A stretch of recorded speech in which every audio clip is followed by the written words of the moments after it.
بصراحة هذول الاثنين دمروا المنتخب العراقي اليوم. يعني صدق ضيعوا فرص. يعني يعني والله العظيم اجرام هذول يلعبون بالمنتخب.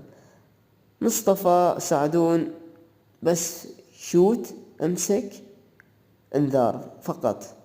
سعد عبد الامين ما يعرف وين يروح، يمين يسار يسار يمين، متيه بالملعب. تخيل، تخيل قام يشوف اللاعب، لاعبنا يحسب ان لاعبنا يناوله يطلع لاعبهم، يعني يشوف لاعبهم انه يحسبوا لاعبنا. لك صديق تحكي سعد عبد الامير وين ايامك يا كاساس يا مدرب العراق؟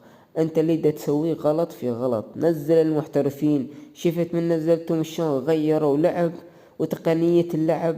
لك ايش وقت هذا مخك يشتغل؟ لك نحنا نفكر احسن منك. نزل